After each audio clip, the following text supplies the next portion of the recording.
It really forces people to grapple and spend time within that final 20% of work, which is what AI cannot do. It's the human taste, it's the human creativity that I expect first out of you and then inspect after if needed.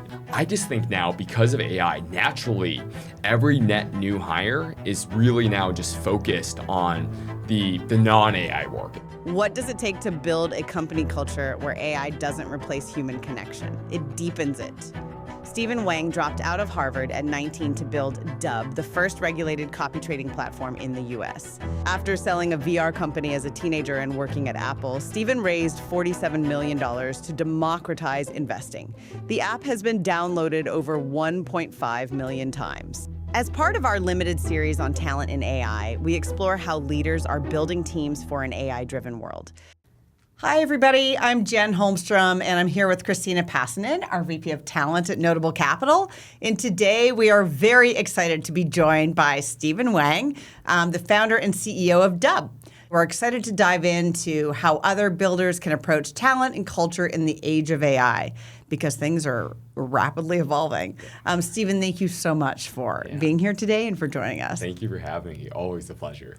So in the era of AI, and you are what I would term an AI-first company, really. Yeah. But how is it shaping your company culture, especially around experimentation, speed, continuous learning? How is that incorporated into what you do in the everyday? Yeah, I think one of the most unique aspects of integrating AI into company culture, I think a lot of founders and CEOs don't talk about that much, is the personal side of AI. I even do this personally every day, but we have a lot of difficult sort of personality relationships as you work with sort of coworkers, as you have fires sort of come up. And there's a lot of like difficult conversations that you need to have on a day-to-day basis at the company.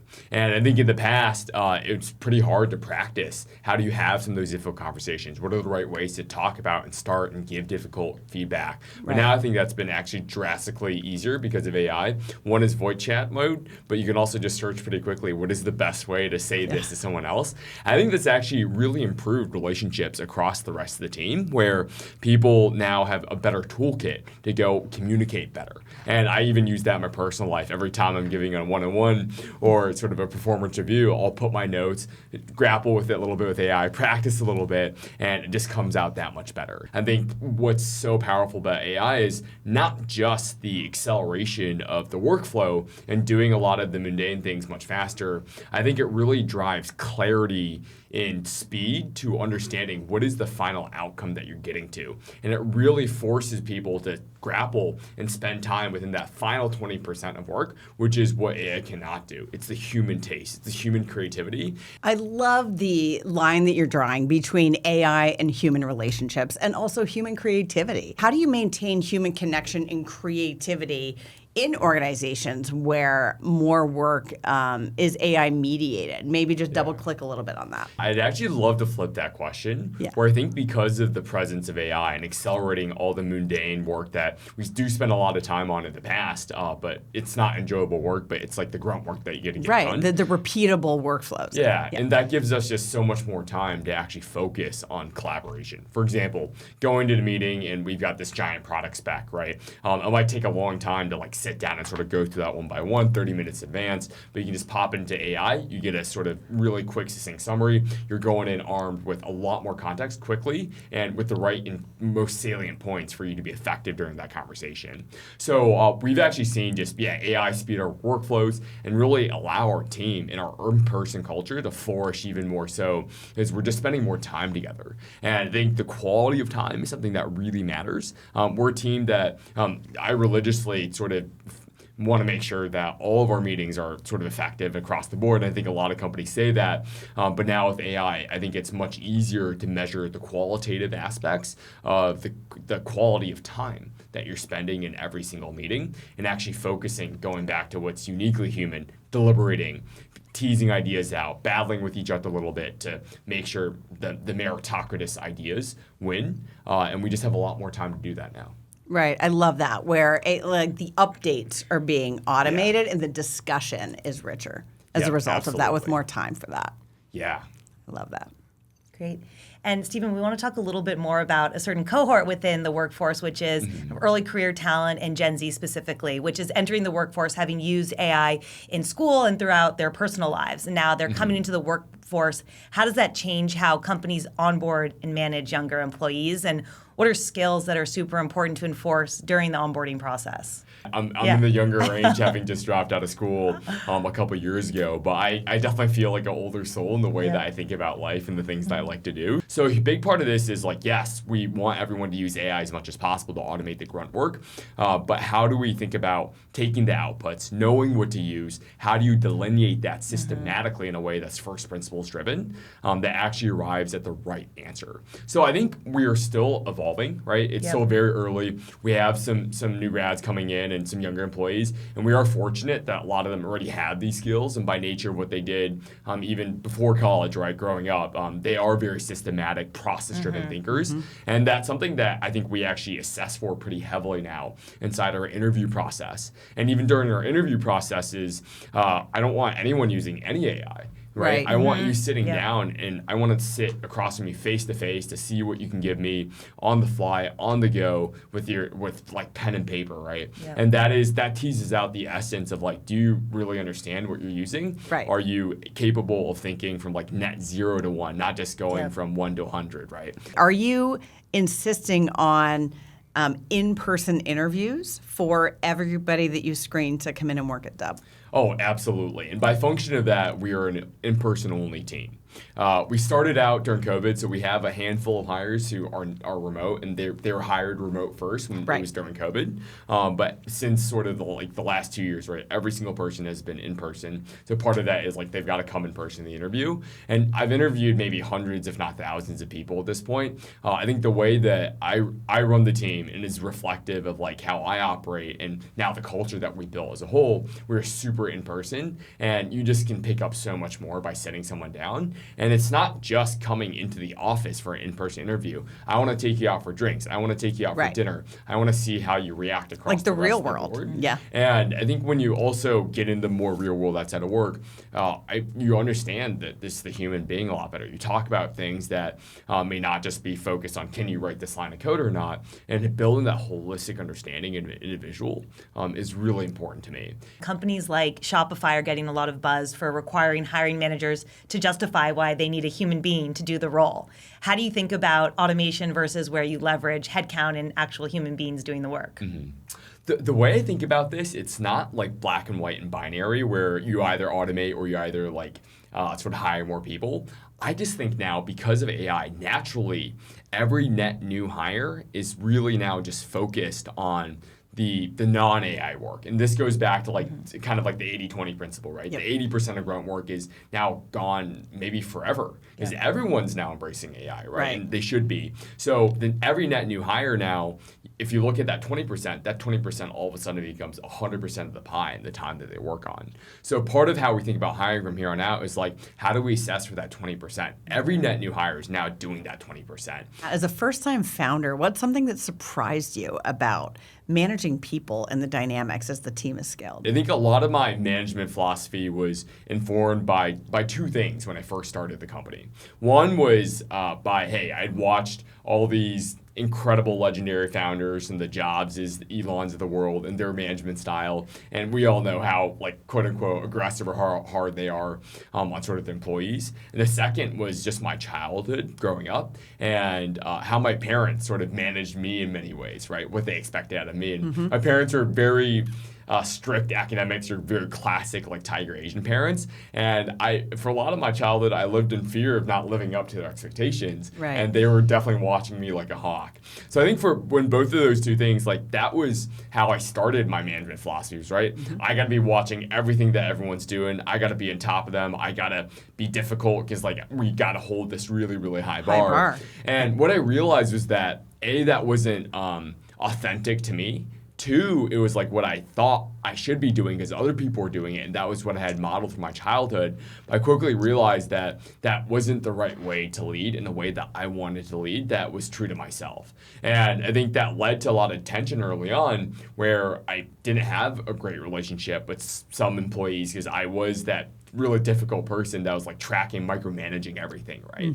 So I think now I've completely like 180 flipped. My philosophy today is instead of inspecting everything you do first, I expect greatness out of you from day one. Right. I hired you. Like, you gave your entire life up professionally to come work for me. I'm not gonna that's an immense amount of trust I'm giving trust. you. It's you just trust. go execute the heck out of it, and then if you fail, okay, let's pull back. Let's see what's happened. But what I like to say is I expect first out of you, and then inspect after if needed. So just to take it back to this is a moment for education. I think you mentioned K through 12, but also for higher ed and universities and colleges. I think worldwide are all grappling with how to get their arms around this moment in time and how does it inform both curriculum, cultures, jobs. How does this translate to the workforce for current and future students? What do you think? How do you think that higher ed should evolve, or what should they be contemplating? And in their current state, is there as much value assigned to the traditional degree? The way I think about this is first, like, what does college prepare you to do? What is the function of college? And traditionally, the function of college was, hey, you pay a bunch of money, you go to school, the expectation is you come out, you're going to get a nice 6-figure job, go move to a nice city, and then you're going to have the rest of your career taken care of. You might have had some debt, you might have taken on a scholarship or gotten a scholarship, and then over time, maybe the next 5 to 10 years, you pay that back, and then after some more time, you'd be financially free. I think that like college American dream as traditionally sort of built over the last maybe 100 years is no longer there. We see all the job prints from recently on sort of new grads being out of work sort of at the highest rate historically over the last couple decades. And all of a sudden, engineering was the hottest job that you could get coming out of college that everyone wanted to go. So everyone was getting CS degrees. All of a sudden, that's in the downpour too because of AI and automation. Right. So I'd say because of AI and the rise of this reshifting of how we are thinking about what jobs will be there to generate the outcomes that you are expecting from the investment in college, colleges need to rethink what are they getting, what is the value that they're providing, and what are the jobs that they are setting up their students to go to return that investment and that early on to the colleges themselves, right? I think college still provides an important function because it is an apparatus. It is a framework to help people find what are they going to hopefully do for the rest of their lives in a way that is a high ROI investment. Right. But that calculus is rapidly shifting. And I think the onus is on the administrators, the academics to really figure out how are they setting up their students and their investment for the right outcomes into the future. I think like the reason I dropped out was because I had very strong clarity and conviction over what I wanted to go do. Right. I had the financial backing to sort of go do it. And I know what I love to do, right? And it wasn't a question that I was going to go build companies for the rest of my life when I was contemplating this for the very first time. Well, we wanted to end with a quick rapid fire round where you can try to answer a couple questions in a sentence or two. First one is, what is the biggest mistake you see people make when it comes to hiring? Not being afraid to anti-sell. And what I mean by anti-sell is talking about the hard things that people may not like about your culture. And for example, for us is like we have a high expectation for people to be locked in and to be committing to sort of the company. And that doesn't mean 996, but it means that, hey, when called for, even on the weekends, we have to chip in. Right. And it's really a whole sort of holistic effort. And what is most exciting about hiring and building teams right now? Personally, it's how much I'm learning over the past year. We've scaled up pretty drastically. We're hiring for a bunch of new roles. And it's really driven this level of curiosity of like, and this hunger for how do you hire better? How do you assess different roles that you may have never done before and hire the best people in sort of that role? Why should top talent get excited about joining Dub right now? The most important, and I think the most awesome thing about what we're doing is how we're helping fundamentally make people money. And there's nothing better, and I think more universal, whether you're on the left or you're on the right, than making money. It's the foundation of capitalism. It's the foundation of our life. And I think that's such a powerful thing when you see the work that you're doing every single day, helping line the pockets of the regular American people. Removing barriers to wealth creation is an incredible mission, and you're certainly doing just that. Stephen, you've talked about interviewing, and curious, what does your interview process look like? Are there any specific questions or ways that you're able to ask candidates something unexpected? There's something that I add to a lot of questions that really helps me tease out just the veracity of the answer. And so one a common interview question is like, talk to me about your weaknesses. But I say that, and then I add on, at the end of the interview process, we're going to be talking to a lot of your references that you sort of give us. How do you think they would answer this question? And then I might append to that, like, rank that sort of, what would they say on a rank from like 1 to 10, right? Mm-hmm. And then I think that all of a sudden pushes people to be more honest with you and give you more honest takes, because that is actually what I'm going to do at the end of the interview process. But just really helps to make sure that you're getting sort of the exact answer, because I know when you're in an interview, you always want to impress on the other side. Everybody's references are going to say something. I think the best references have been references that I found personally and reached out to on LinkedIn, saw them working with X person a while ago, and then I asked them if they'd hop on a 10-minute call with me. Yeah. So I think those more back-channel style references always showcase sort of a lot more in terms of the nuance, but the provided references can give good directional signal depending on what they say and what they don't say. Thank you very much for taking the time, and I appreciate that. I think our listeners are going to benefit so much from your perspective on so many things, and we're really excited to see where you take Dub and all that it enables through the platform. Awesome. Thank you, Jen. Thank you, Christina. If you want to stay ahead of the talent game and build a trust-first culture in the age of AI, subscribe to Notable Perspectives so you never miss an episode. Learn something valuable, leave us a 5-star rating so more people can listen.